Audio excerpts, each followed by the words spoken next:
aspect of here is what I love so much. I love the hedges. I love all the low little agency one-stories. I love how manicured everything is. It's so perfect. The trash gets picked up every day. I love being in a place where, like, we don't want the trash. Hi. Welcome to my new makeover project. I have a new space in Palm Beach that is a little bit rough at the moment. I got this 2-2, 1,100 square foot space. It's exactly how I like projects. Blank slate, ugly, lots of possibilities. I literally saw this place for 30 minutes before I got it. And today is the first day that I've been back in the space, minus a few pictures, looking at things, and trying to make some decisions on how do I turn this sow's ear into a silk's purse? I don't think that's right. How do I make this place that is really not that charming, not that exciting, and not even that cute, look exciting, cute, and charming? So there's a lot of things I have thought about, and I cannot wait to get busy doing them. I also love this place because of the glass doors and windows, and that it looks out onto the beautiful palm trees. And the whole terrace wraps around the place, but it's also this lovely shade of, I don't even know what you call that. It's not a shade that's found in nature. So my thoughts out here are, I'm just gonna put fake boxwood, fake ivy, fake something all along the walls, or I might get kind of crazy and put a grow garden, which are wall-mounted plants that grow off, and that way I have a greenscape out there. But I like this because it gives me plenty of room to put a small sofa, a small table, to replace this lovely light fixture with a ceiling fan, and allow me to open up the inside when it's not 101 degrees, and have exterior and interior space that works together. This piece right here has got to go. And there's no other light in here. I don't really like overhead lights, which is good because I don't have that option. But one of the things that I think about doing a room, how to give it scale, how to give it drama, how to give it some pizzazz. So my thoughts over here are we're gonna do a really big chandelier, something that gives it an immediate sense of drama. So when you walk in from the front door, this is what you see.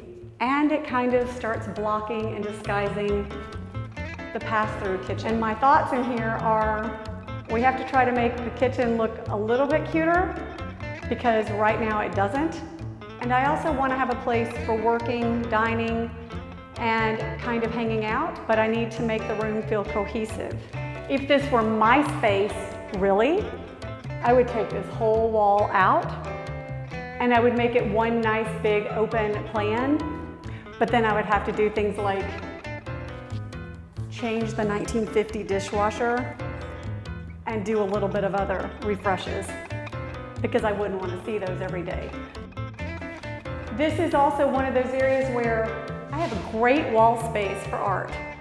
I love the wall space, but again, I've got space here and here. I can put a little more art just to give it a little pizzazz. A little spiffy linen closet, which I don't know why I'm so excited about it, but I am. But again, this louver door is gonna get painted, something glossy, something pretty. I'll replace the sconce here. It's really the only lighting through here. And as you see, I have very low ceilings. I am only 5, 6, and I'm almost touching them. So I think right here, we're probably at 6 something. I know in there it's about 8. You know, ideally you'd want a 9-foot ceiling. So we're gonna have to play some tricks to make this place seem taller. Well, I'll show you. Okay. Oh, good. That's this side, this side. I mean, I have better things to do than to try and wrangle with a window. And I like my light. So those things are gonna go. And I'm gonna put one long and one piece here, either a roller blind or a Venetian shade. And again, I'm talking to Shade Store to see what they can do here because I have this idea that I want it to feel beachy, but I want it to seem modern with a traditional spin. So I'm thinking some kind of grass cloth, some type of natural material to give it a little bit of a sense of inside outside, almost like if I took the palm tree bark and I put it on the windows, and then I'll probably put some curtains on top of that, because if I have the curtains, it hides the fact that they're two different sizes, and it gives the room a little bit of gracefulness that it really lacks. And off the top of my head, my thoughts in here are, anytime I have a guest room, I want a place to sit. So I kind of want some kind of bench, sofa, something. And I'd really like to have two twin beds, but I just don't think it's possible, and I certainly don't want to put them like this and make everybody feel like, hey, it's 1972 summer camp for old people. So I think a queen size bed. And I thought of an idea of, what if I do a queen size bed that's like a day bed, has low ends, it could go this way, or it could go this way, and then it gives me a little more flexibility. And because I love that idea, then I think, oh, what if I have my kids here, and God knows they can't sleep in the same bed. I'm thinking maybe I'll do a little trundle, a twin trundle coming out. You know, and anybody with kids knows exactly my next thought. They're gonna be bouncing up and down off the top of them. So that's why it's important to have well-made furniture, especially when you have kids, because you know exactly what they're gonna do. And I'm willing to guess you probably did it too. So bye-bye bookcase, new paint, new shades, definitely a rug, and some pretty furniture in here, and lots of art all over the walls.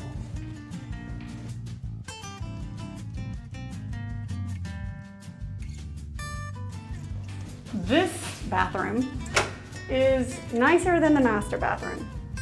It's got to serve as the powder room, and it's got to serve as the guest bathroom. And given that it's got a vanity, it's probably gonna end up being the one I use. So some things in here I don't like, all of it. There are some things in here I have to live with, most of it. So off the top of my head, my thoughts are, we take out this beautiful behemoth, which is pretty easy to do, and we replace it with something that's a little more modern, a little more streamlined, and maybe not so janky and dirty. Because I don't know about you, I don't really want to put my sheets and towels and everything in there. But if I were going to keep it, I would repaint the top, a nice high gloss color. People are always saying, you can't paint things, it'll go away. Well, you know what? You paint a boat and it stays in water. So you can do a lot of things with paint. Those would definitely have to be painted, and you could patch it and put new hardware on it, and it really wouldn't look that bad. But taking it out, putting a new vanity in, I could also float it, which makes it seem more modern, more updated. The toilet paper holder. These are so easy to take out and just put nothing in, patch it, put in a nice metal towel bar. And I think it doesn't make any sense to take the mirrors out. Plus they make it seem a little sparkly, and they are appropriate.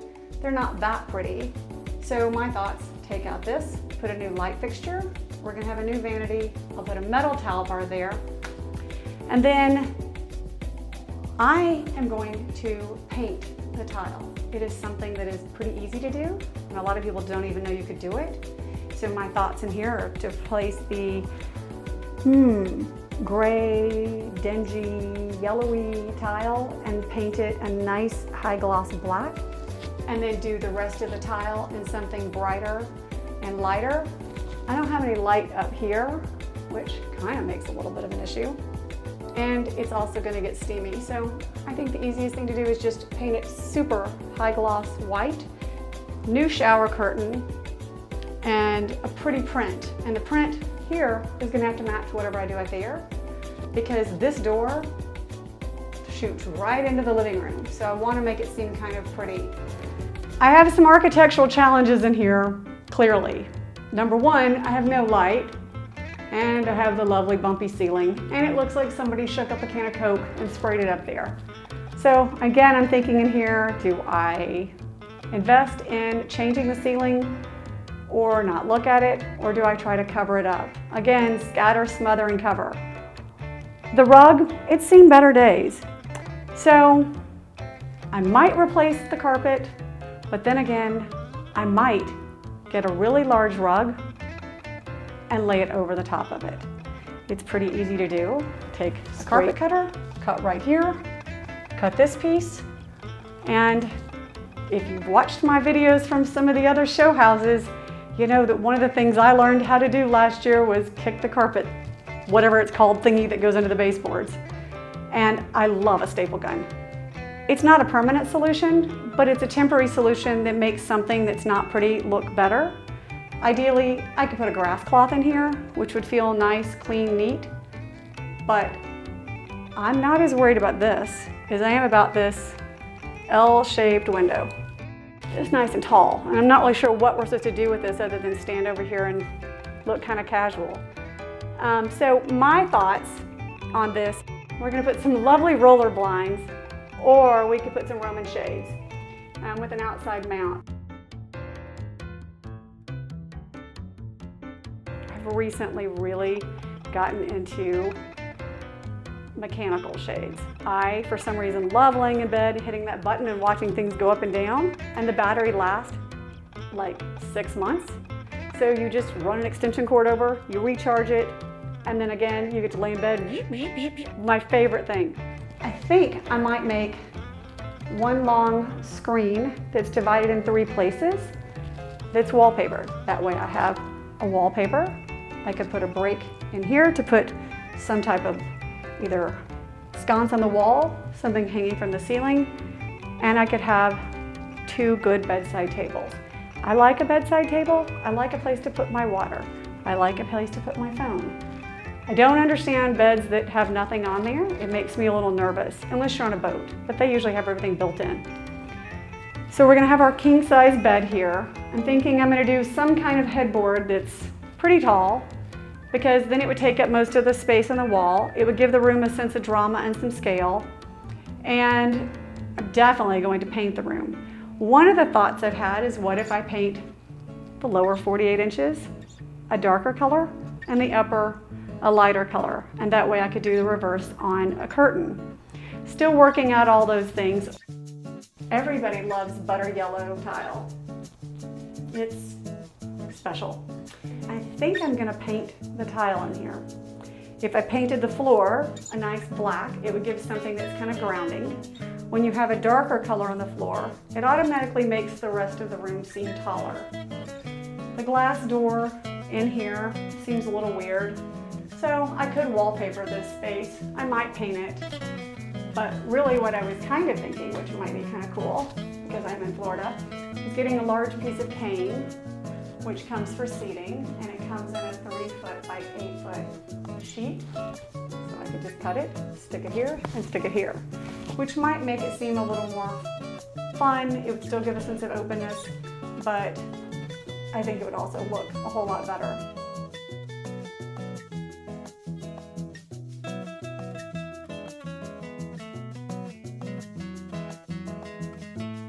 And this is the hedge that I fell into when I was trying to look at Estee Lauder's house.